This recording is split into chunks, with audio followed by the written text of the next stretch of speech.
Welcome to our channel. ఈ రోజు మనతో పాటుగా రమ్మగారు ఉన్నారు. నమస్తే రమ్మగారు. నమస్తే. రమ్మగారు పరమానంద శిష్యుల కథ మనం కొన్ని కథలు చెప్పుకున్నాము. అందులో భాగంగా ఈ రోజు ఒక కథ చెప్తాం. చాలా రోజులైంది కదా. పరమానంద గారికి 11 మంది శిష్యులు ఉన్నారు, అది చెప్పుకున్నాం కదా. 11 మంది శిష్యులు ఆయన. అయితే ఏంటట, పరమానందయ్య గారు ఏం చేసేవారు, ఈ పిల్లలకి ఏదైనా ఒక పని చెప్తే అందరూ చేయాలనుకునేవాళ్ళు. ముందు ఒక చిన్న కథ చెప్పి తర్వాత పెద్ద కథలోకి వెళ్దాం. అయితే ఈయనకి ఏమైందంటే, ఒకసారి కాల్లో ముళ్ళు గుచ్చుకుందట. ముళ్ళు గుచ్చుకుంటే ఏమన్నారు, ఆ ముళ్ళు తీయటానికి సాధనం లేదు, ఎలాగోలా తీయాలి. తీయలేకపోయారు. సరే, ఆవిడ ఏమందంటే, మెంతిపిండి ఉడకబెట్టి కడతాను, ముళ్ళు కొంచెం పైకి కొసదేలు బయటకు వస్తుంది, సూది పెట్టి లాగేస్తే వచ్చేస్తుందండి అంది. వీళ్ళ ఇంట్లో సూది లేదు. సూదులు ఇప్పట్లాగా పొట్లలో ఎక్కడ పడితే అక్కడ దొరికేసేవి కాదు. అప్పట్లో కమ్మరి వాడు తయారు చేసేవాడు. ఏదైనా పని చేసేటప్పుడు ప్రత్యేకమైన పని, సూది చేయటం అంత చిన్న చాలా కష్టమైన పని. పైగా ఆ సూదులు మనకు వల్ల ఇప్పుడు ఇంత మైన్యూట్ సన్నవి దొరుకుతున్నాయి, అలా ఉండేవి కదా, తబనాలే ఉండేవి పెద్ద పెద్దవి. ఈ కాల్లో ముళ్ళు తీయటానికి సన్నటి సూది కావాలి. రైతులు ఈ కమ్మరి పని చేయించుకునేటప్పుడు, అంటే ఇనప పనులు అవి చేయించుకునేటప్పుడు కాసిన సూదులు కూడా పోసి పెట్టమని అడిగేవాళ్ళ. అప్పుడు ఇంట్లో దాచిపెట్టుకునేవాళ్ళు. అత్యవసరాలకు చుట్టుపక్కల వాళ్ళు వేళ్ళింటికి వచ్చే సూదులు ఎత్తుకు తీసుకెళ్ళి మళ్ళీ వెనక్కి తెచ్చిచ్చేవాళ్ళు. అది చాలా కష్టమైన పని. పెద్ద పని చేయించేటప్పుడు ఈ పని కూడా చేయించుకునేవాళ్ళు. సరే, ఈయన ఏమన్నాడు, ఒరే సూది కావాలరా, మన ఇంట్లో సూది లేదు, వెళ్ళి ఎక్కడైనా ఎవరింట్లో అయినా సూది ఉందేమో కనుక్కోమన్నాడు.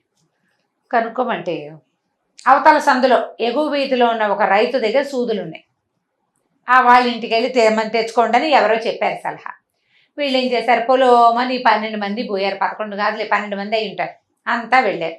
సూది కోసం వచ్చామంటే మా గురుగారికి కాళ్ళు ముళ్ళు గుచ్చుకుంది అన్నారు. అనేసరికల్లా ఆయన అన్నాడు, ఏంటి ఇంతమంది వచ్చారు, పెద్ద సూది ఉండేది ఇంతమంది ఎందుకు వచ్చారంటే, గురువుగారు ఏ పని చెప్పినా మేమందరం కలిసే చేస్తాం, ఇచ్చేయండి అన్నారు. ఒక్క సూదిని ఇంతమంది ఎలా పట్టుకుంటారు? సరే, ఆయన ఎక్కిరిస్తూ అతను రైతుకు నవ్వొచ్చింది వీళ్ళ ధోరణి చూసి. మా వెనకాల పెద్ద తాటిబంద ఉంది బాబు, దాన్ని గుచ్చుతాను, తాటిబందని మోసుకెళ్ళండి, అందరూ పట్టుకెళ్ళినట్టు అవుతుంది సూదిని అన్నాడు. అనగానే వీళ్ళు రెడీ అయిపోయారు. ఇంత సూదిని పెద్ద తాటిబందు కేసు కట్టి అది ఎంత ఉంటుంది, దాన్ని మోసుకెళ్ళొద్దు. అయినా సరే ఈయన ఏం చేశాడు, తీసుకెళ్ళి ఆ తాటిబందుకి ఒక చోట గుచ్చాడు. ఆ బొందని మోసుకుంటూ పోయారు. తాటి చెట్టు మొదలంటే ఎంత పొడుగుంటుంది, పొడుగ్గా. అది మోసుకుంటూ తీసుకెళ్తే గురువుగారు ఆశ్చర్యపోయారు. ఏమిట్రా నాయన అది మోసుకొచ్చారు, ఇదేమిట్రా అంటే, సూది తెచ్చాం గురువుగారు, మమ్మల్ని అందరినీ తెమ్మన్నారు. ఆయనేమో ఇంతమంది సూది ఇలా మోసుకెళ్తారు, ఇలా తీసుకెళ్ళండి అన్నాడు, అందుకు తెచ్చామంటే ఏడ్చినట్టుందని అనుకున్నారు గురువుగారు. మెల్లిగా సూదితో పని అయిపోయింది. సూది మళ్ళీ యథాప్రకారం తాటిబందు గుచ్చి తీసుకుపోయిచ్చి వచ్చారు. అది వాళ్ళ తెలివి అనమాట. వాళ్ళ తెలివితేటలు ఆ లెవెల్లో ఉంటాయి. సరే, ఏమైందట, గురువుగారికి ఆ ఊరు నుంచి ఈ ఊరు నుంచి కబుర్లు వచ్చినాయి. రమ్మంటున్నారు. ప్రతి చోటకి కాలి నడకని వెళ్ళాలి, నది ఏరు దాటాలి, నది ఉంది మధ్యలో వచ్చినది, దాన్ని దాటాలి. గురువుగారు పెద్దవాడు, నడవలేడు. ఇంతమంది శిష్యులు వీళ్ళంతా నడిచిన గురువుగారు పాప నడవద్దు. అందుకని ఏమనుకున్నారు గురువుగారు, ఎలాగైనా సరే ఓ బండో ఓ గుర్రమో కొనుక్కోవాలండి మనం అన్నారు. సరే, గురువుగారు అన్నాడు, ఒరే బండ్లు అవి మరి పెద్దవిరా, గుర్రం అయితే ఏమింది, ఇప్పుడు బండి అనుకో, బండిలో గురువుగారు ఎక్కి ఒకళ్ళిద్దరు ఎక్కించుకుంటే మిగిలిన వాళ్ళందరూ ఎక్కుతామంటారు, అంతా కలిసి చేస్తారు కదా వాళ్ళు, అందుకని అది వద్దులేవర్రా, ఒక గుర్రాన్ని వెతుకుదాం అని చెప్పాడు. సరే, పిల్లలు ఏమన్నారు, విద్యార్థులు చుట్టుపక్కల ఊళ్ళలో చూసి గుర్రం ఎక్కడైనా సలీసుగా మంచి రేటు దొరికితే తెస్తామంటే ఆయన ఏం చేశాడు, 35 వరహాలు చేతిలో పెట్టాడు. గుంపంతా పోయారు గుర్రాలు కొనటానికి. ఒక గుర్రం కొనుక్కు రావాలి, ఏముంది ఆవులు కొనుక్కు రావటల్లా, అలాగే గుర్రం కూడాను అని అనుకున్నారు. అయితే ఏమైంది, ఒక ఊళ్ళో, అంటే చుట్టుపక్కల ఊళ్ళలో ఒక ఊళ్ళో చాలా గుర్రాలు ఒక పొలంలో మేస్తూ ఉంటాయని, అక్కడికి వెళ్తే వాళ్ళు ఏదైనా ఒక గుర్రాన్ని కొంచెం బేరం సాగించి ఇస్తారని వీళ్ళు తెలుసుకోగలిగారు. ఆ ఊర్లో ఎవరిలో కనుక్కుంటూ వెళ్ళారు. సరిగ్గా వీళ్ళు వెళ్ళిన పొలం పక్కన ఒక బూడిద గుమ్మడి తోట ఉంది. బూడిద గుమ్మడి కాయలు ఎప్పుడు చూడలే పాపం వాళ్ళ జీవితంలో. తోట నిండా అక్కడక్కడ గుమ్మడికాయలు కనపడుతున్నాయి. బూడిద గుమ్మడి పాదు కాయ బాగా పెరిగాక పాదు కొద్దిగా ఎండిపోతుంది, అంత గ్రీన్గా ఆకులుగా ఉంటుంది, పువ్వు పిందెలు అయిపోతాయి కదా, అంతంత గుమ్మడికాయలు తెల్లగా. బూడిద గుమ్మడికాయలు ఎలా ఉంటే పైన బూడిద పూసినట్టు ఉంటాయి, కనపడేసరికల్లా గుర్రాలు ఉన్నాయి పక్కనే, పొలంలో పక్కనే బూడిద గుమ్మడి తోట, ఈ పాదులు ఉన్న చేను కనపడేసరికల్లా అవి ఏమిటండి అని అడిగితే, ఆ చెయ్యను కాపలా ఉన్నవాడు పక్కపక్కనవి, ఆ గుర్రాలు గుడ్లు పెట్టాయి అని చెప్పాడు.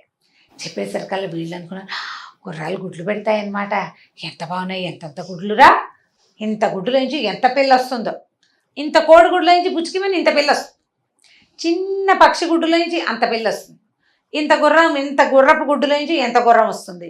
ఆలోచించుకొని ఏమనుకున్నారు, ఒక పెద్ద గుర్రాన్ని కొనే బదులు బోల్డ్ రేట్ అయిపోతుంది, ఒక గుడ్డు కొనుక్కెళ్తే సరిపోతుంది, బాగుంటుంది కదా అని ఆలోచించి ఆ తోట కాపలా ఉన్న పెద్ద ఆయన వెళ్ళిపోయాడు. ఒక కుర్రాడు ఉన్నాడు. ఆ కుర్రాన్ని బతిలాడారు, బాబు ఒక గుర్రపు గుడ్డు అమ్ముతావా, మేము కొనుక్కుంటామన్నారు. అనేసరికల్లా వీడికి నవ్వొచ్చింది. డబ్బులు వస్తాయి కదా అని, అలాగేనండి, కానీ గుర్రం గుడ్డుని మీరు ఏం చేస్తారండి అయ్యవార్లు మీరంతా అని అన్నాడు. ఏముంది పొదుగుతాం అన్నారు. పొదుగుతారు, ఎలా పొదుగుతారండి అంటే, ఏముంది పక్షులు చేయటంలా మేము చూడలా, మా ఇంటి దగ్గర బోళ్ళు కాకుగుళ్ళు ఉన్నాయి, పిచ్చి గుళ్ళు ఉన్నాయి, పక్షి గుళ్ళు మాకు తెలుసు, కోళ్ళు కూడా నాకు తెలుసు. గుడ్డు ఉంటుందా, దాని మీద కోడి కూర్చుంటుంది, అట్లనే లేదా తల్లి పక్షి కూర్చుంటుంది. తల్లి పిచ్చిక వెళ్ళిపోయినప్పుడు తండ్రి పిచ్చిక కూర్చుంటుంది, ఎవరో ఒకటి కూర్చోవాలి అంతే. కాబట్టి మా ప్లాన్ ఏంటంటే ఇది తీసుకెళ్ళిపోతాం, ఒక మూల చీకట్లో పెడతాం, గొడ్డ సావిట్లో చేపగా ఒకటి కూర్చుంటాం, ఒకటి టర్న్ అయిపోయాక వాడు లేచి వెళ్ళిపోతే ఇంకోటి వచ్చి కూర్చుంటాడు. మొత్తానికి గుర్రపు గుడ్డు పొదగాలి అంతే. ఇప్పుడు చిన్న గుడ్డు అయితే పక్షులు పొదిగేస్తాయి, పెద్ద గుడ్డు కదా, గుర్రాన్ని ఎక్కడి నుంచి తెస్తాం, తల్లి గుర్రాన్ని తేలేం కదా. కాబట్టి మేమే పొదుగుతాం అంటే వాడికి పట్ట చెక్కలయ్యేలాగా నవ్వొచ్చింది. ఏమనుకున్నాడు, సరే అందరికీ 30 రూపాయలండి, మీకైతే 20కే ఇస్తానన్నాడు.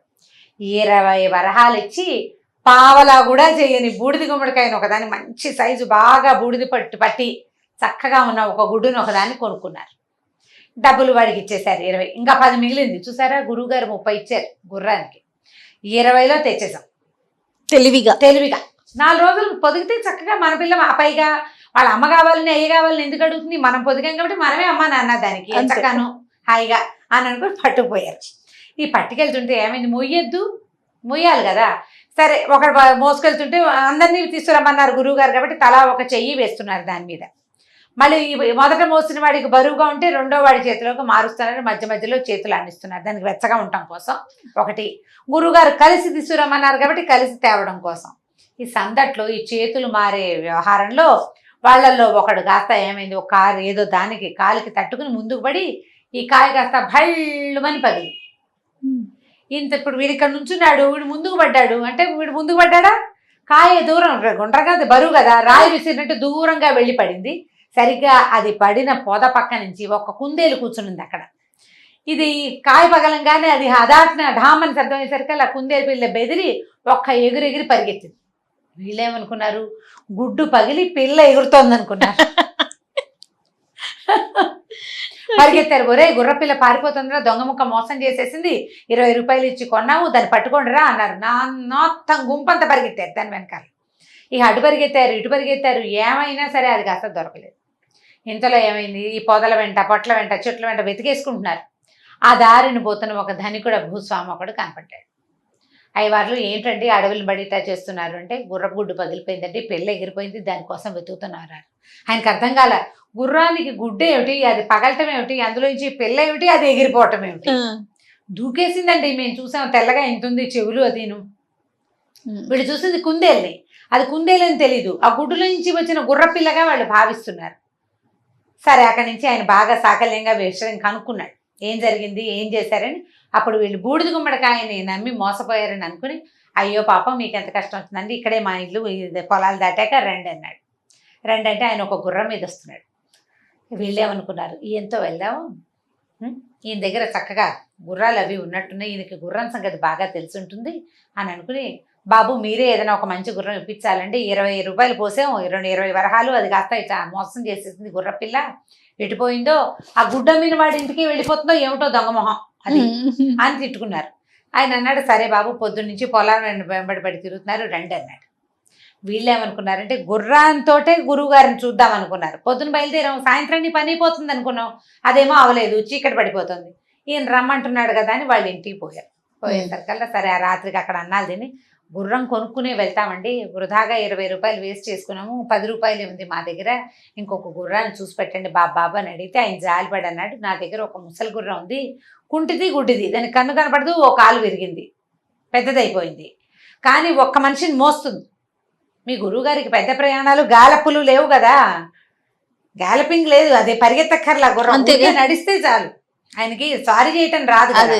కాబట్టి నా దగ్గర ఉన్న గుర్రం పట్టుకెళ్ళండి అంటే, బాబు మరి మా దగ్గర 10 రూపాయలే ఉన్నాయండి అన్నారు. అసలు డబ్బులు వద్దు నాయనా, బ్రాహ్మలు మీరు వచ్చి మా ఇంట్లో అన్నం తిన్నారు, ఈ పూట ఉన్నారు, ఇచ్చేస్తా అని చెప్పేసి ఏం చేశాడు, ఆ గుర్రాన్ని వాళ్ళకి ఇచ్చేశాడు. ఆ గుర్రాన్ని ఎలాగోలా తోలుకుంటూ ఇంటికి తీసుకుపోయారు. ఒట్టిగా తోలటమే కాబట్టి అది వచ్చేసింది. అక్కడి నుంచి గురుగారి దగ్గరికి వెళ్ళి వ్యవహారం అంతా చెప్పారు. గురుగారు ఇలాగైందండి, ఇదండి అని చెప్పారు. చెప్పేసరికి బాగానే ఉంది. గురువుగారు ఏమన్నాడు, పోనీలేండరా 20 రూపాయలు ఖర్చు పెడితే పెట్టారు, ఎంచక్క గుర్రాన్ని తెచ్చారని సరేననుకున్నారు. గుర్రానికి ఏదో మేపారు, అవి ఇవి పెట్టారు. మర్నాడు ఏదో ఊరు వెళ్దాం అనుకున్నారు. చక్కగా ఒక గీను కళ్ళెము పట్టించి గురువు గారిని గుర్రం ఎక్కించారు. ఆ గుర్రం చాన్నాళ్లుగా మనుషులు ఎక్కడం మానేశారు దాని మీద. గురువుగారు స్థూలకాయుడు, పైగా వీళ్ళు 12 మంది మనుషులకి బెదిరిపోతోంది అది.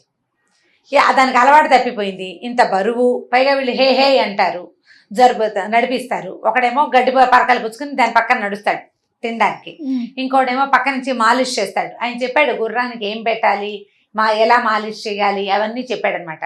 అవి ఎప్పుడు చేయాలి, పొద్దున పూట తిండి పెట్టాలి, మధ్యాహ్నం మాలిష్ చేయాలి, సాయంకాలం ఏదైనా గుగ్గిలు పెట్టాలి. ఎంతసేపు మాలిష్ చేసేవాడు మాలిష్ చేస్తూ ఉంటాడు, గడ్డి పుచ్చుకుని తిరుగుతుంటాడు దాని వెనకాల పడి. అక్కడి నుంచి తోక అది నడవట్లేదు అనుకోండి, తోక నలపాలండి అని చెప్పాడు అనమాట. తోకను గట్టిగా నలిపితే నడవాలని తెలుస్తుంది అన్నాడు. ఇప్పుడు గురువుగారు ఎక్కిన దగ్గర అది నుంచునే ఉంది, దాని తోక ఒకటి నలుపుతూనే ఉంటాడు, అదే పని వాడికి. ఒకడు రుద్దుతాడు, ఒకటి గడ్డి పుచ్చుకుని నడుస్తాడు. ఎలాగోలా నడిస్తే అది 2 అడుగులు ముందుకేస్తుంది, 3వ అడుగు వెనక్కేస్తుంది, గుండ్రంగా ఒకచోటే తిరుగుతుంది. ఎందుకంటే దాన్ని సంవత్సరాలుగా కట్టేసి ఉంచుతున్నారు. రాట చుట్టూతా తిరగటమే గానుగెద్దలాగా అలవాటైపోయింది. అది వెనక్కి తిరిగి ఇలా రౌండ్ గా తిరుగుతుంది. హే హే అంటారు, అప్పుడు 2 అడుగులు ముందుకేస్తుంది, మళ్ళీ వెనక్కి తిరుగుతుంది. గురువు గారు విసిగిపోయాడు ఆ ప్రయాణంతో. ఏం చేసినా అది ముందుకు నడవటల్లా, ఏమీ లాభం లేదు. అక్కడి నుంచి ఏరు దాకా ఎట్లాగొట్లా ఇలాగే ముందు వెనక, ముందుకు 2 అడుగులు వెనక్కి 3 అడుగులు చొప్పున వేసుకుంటూ ఏరు దాకా చేరారు. అంతకుముందు గురువుగారిని ఎత్తుకుని తీసుకెళ్లేవాళ్ళు వాళ్ళు, ఆయనకి తడిస్తే ఇబ్బంది అని. ఇప్పుడు గుర్రం ఉంది కదా, హే హే అన్నారు. ఆ నీళ్లలోకి అడుగు పెట్టగానే ఆ గుర్రం తప్పటడుగులేసి ఢామని పడింది. గురుగారు ఓ పక్కకి, గుర్రం ఇంకో పక్కకి. లబో దిబోమన్నాడు. వద్దర్రా అంటే వినకుండా ఆ గుర్రం తెచ్చారు. ఈ గుర్రం ఏమో ఇలా ఉంది, ఎవరే నన్ను దీని మీద ఎక్కించకండి రా నాయన అంటే, అయ్యో గురుగారు గుర్రం కదా దాటేస్తుంది అనుకున్నాము, ఇది దాటలేదని మాకు అర్థం కాలేదండి, ఆ మాట తెలుసుంటే గుర్రాన్ని మిమ్మల్ని కూడా మోసుకుపోదు ఇదివరకట్లాగానే అని చెప్పి లేపారు. ఈ గుర్రాన్ని లేపారు. అక్కడి నుంచి ఏం చేశారు, మళ్ళీ దానికి కాస్త ఏదో మంచినీళ్ళు తాగింది, ఏదో చేసింది. సరే వీళ్ళు ఏమనుకున్నారంటే కొంతసేపు దీన్ని వదిలిపెట్టేసేద్దాం, కాసేపు అటు ఇటు తిరగనిస్తే తిండి తిన్నిస్తే బాగుంటుంది అనుకుని, ఈ లోపల గురువుగారు పడ్డాడు కదా, ఆయన కాస్త నడు నొప్పిగా ఉంది, ఓ చోట పడుకుంటాను అన్నాడు. అన్నాలు తినేసి పడుకున్నారు. అక్కడి నుంచి గుర్రానికి ఏం చేశారు, చుట్టుపక్కల వదిలేసేసారనమాట దాన్ని. అదేం చేసింది, నీళ్లున్నాయా కాస్త నీళ్లు తాగి ఆ పక్కన ఉన్న చేలో శుభ్రంగా మేసేసి జామని బాగా మేతమేసి నీళ్లు కూడా తాగి హాయిగా అటు ఇటు తిరుగుతూ ఆ పొలం అంతా తొక్కేసరికి ఈ పొలం గలవాడు ఏం చేశాడు, హాత్తెరి ఎవరో గుర్రాన్ని వదిలిపెట్టారని దాన్ని 2 దెబ్బలు కొట్టి తీసుకుపోయి ఇంట్లో కట్టేసుకున్నాడు. వీళ్ళిద్దరు లేచి చూసుకున్నారు, గుర్రం లేదు. గురువుగారికి అసలే నడు నొప్పి. గుర్రం పైగా కొన్నాం, తెచ్చుకున్నాను కదా, ముందు 20 రూపాయలు గుడ్డుకు వేస్ట్ చేశాము, వృధాగా ఎందుకు పోవాలి గుర్రం అని వెతుక్కునేసరికి పొలం గలవాడి ఇంట్లో గుర్రం కనపడింది. వీళ్ళు బతిమలాడారు, బాబు మా గురువుగారి కోసం కొన్న గుర్రం, ఆయన నడవలేడు అని చెప్పి బతిమలాడితే వాడికి నవ్వొచ్చి ఏమన్నాడు, ఊరికే వదిలిపెట్టినట్టంటే 10 రూపాయలు ఉన్నాయి అంటే, కాదు 50 వరహాలు నా పంట అంతా తొక్కేసింది అన్నాడు. మళ్ళీ గురువుగారి దగ్గరికి పోయారు. గురువుగారు అన్నాడు, దిక్కుమాల గుర్రం, ముందు నుంచి దాని మీద అనుమానంగానే ఉంది, నా దగ్గర అంత లేవురా, 20 రూపాయలు ఉన్నాయంటే వీళ్ళ దగ్గర 10 మిగిలిందిగా, ఆ 20, 10, 30 రూపాయలు చెల్లించుకుని ఆ గుర్రాన్ని చేత్తో పుచ్చుకొచ్చారు. మళ్ళీ ఆ గుర్రాన్ని తీసుకొచ్చారు వాళ్ళు, ఎందుకంటే గురువు గారిని గుర్రం ఎక్కించాలి, అదే వాళ్ళ సిద్ధాంతం. మళ్ళీ ఎక్కించారు. ఎక్కించి ఎలాగోలాగా ఆయన వెళ్లాల్సిన ఊరు దాకా వెళ్ళేసరికల్లా ఆ ఊరు బయట ఉన్న బురదలో మళ్ళీ గుర్రం కాస్త ఢామని పడిపోయి దాని కాళ్ళు విరిగిపోయినాయి, అది కాస్త పడిపోయింది. గురువుగారు వెళ్ళి బురదలో పడ్డాడు. ఆ బురదలో అక్కడక్కడ అంతంత కొండరాళ్ళున్నాయి, బాగా నడుము కాళ్ళు కదలబారిపోయినాయి ఆయనకి. ఆ బురదలో నుంచి గురువుగారిని లేపలేకపోయారు, ఈ గుర్రాన్ని లేపలేకపోయారు. వీళ్ళు ఏం చేస్తారు, గురువుగారు లబో దిబోమని ఏడుస్తుంటే, సరే ఏమన్నాడు, ఊరి నాయన నేను ఎంత ఏడ్చినా మీరు ఎంత లాగినా లాభం లేదురా, ఆ ఊళ్ళోకి వెళ్ళి వాళ్ళని పిలుచుకురండి అంటే వాళ్ళు ఒక ఎడ్ల బండి తెచ్చి ఆ ఊళ్ళో వాళ్ళు ఎట్లా కొట్లా 10 మంది సాయం పట్టి ఆ గురువుగారిని బురదలోంచి ఈడ్చి బయటపడేశారు. గుర్రాన్ని అక్కడే వదిలిపెట్టేశారు. ఇంకా మరేం చేస్తారు, బురదలో నుంచి తీసి బయట వదిలేసి ఎట్లా కొట్లా బతుకుతుంది లేని దాన్ని వదిలిపెట్టి గురువుగారిని ఇంటికి తీసుకుపోయారు. వాళ్ళు అన్నారు, అయ్యా ఈసారి కబురు చేసినప్పుడు మేమే బండి పంపిస్తామండి, ఈ గుర్రాలు అవి స్వారీలు చేయబాకండి, మీరు మీ శిష్యులకు అసలు పనులే చెప్పద్దు, వాళ్ళ పనులన్నీ ఇలాగే పాడు పనులుగా ఉంటాయని ఆయనకి ఏదో నూనె రాసి అవి రాసి ఇవి రాసి మొత్తాన్ని మద్దం చేసి ఆయన వైద్యం చేయించి ఆయనతోటి ఏదో ముహూర్తం పెట్టించుకోవడానికి కదా పిలిపించారు. ఆ ముహూర్తం ఏదో పెట్టించుకుని ఎడ్ల బండి ఇచ్చి పంపించారు. ఈ ఎడ్లు మనమేనా అని సంతోషపడ్డారు వీళ్ళు. ఆ ఎడ్లకు కూడా తిండి పెట్టి చంపేస్తారని వద్దురా నాయన మనకి ఎడ్ల బండి వద్దు, దించి వెళ్ళిపోతుంది, మళ్ళీ అవసరమైనప్పుడు బండి పంపించమని మాట్లాడుకుందాం రా అని చెప్పేసి గురువుగారు ఏం చేశాడు, ఈ 12 మంది శిష్య పరమాణువుల్ని వెంబడ పెట్టుకుని ఇంటికి వెళ్ళిపోయాడు. కథకంచి మనం ఇంటికి. చాలా బాగుంది అసలు. గుడ్డు పెట్టడం ఏమిటో అది మరీ విచిత్రం. కానీ ఇవి నిజంగా జరిగిన సంఘటనలేనంటారు రామగారు, లేకపోతే మనకి అయ్యిందంటారు జయ, ఎప్పుడో ఏదో శాపవశాత్తు వాళ్ళు పుట్టారని అదని చెప్తారు. కథలు సరదాగా వినడానికే కదా. అంతే. మూవీ కూడా ఒకటి ఉండాలి కదండి, రామారావు గారి పరమానంద శిష్యుల కథ. బాగుంటుంది సినిమా. నేను కొంచెం సేపు చూసానండి, అప్పటికి వీళ్ళంతా రాలేదు శిష్యులు. మొత్తం సినిమా మీ అమ్మాయికి కూడా చూపించు, ఎవరెవరు పరమానంద శిష్యుల కథ చూడలేదు వాళ్ళందరూ లాక్డౌన్ లో చక్కగా పిల్లలకి చూపించండి. ఎన్టీ రామారావు గారు మహా చక్కగా ఉంటారు, కేఆర్ విజయ, ఎన్టీ రామారావు గారు, ఇంకా అంతే నాగయ్య గారేమో గురువు. నాగయ్య గారి శిష్యుల వీళ్ళంతా, నాగయ్య గారి శిష్యులు వీళ్ళంతా. సినిమా బాగుంటుంది.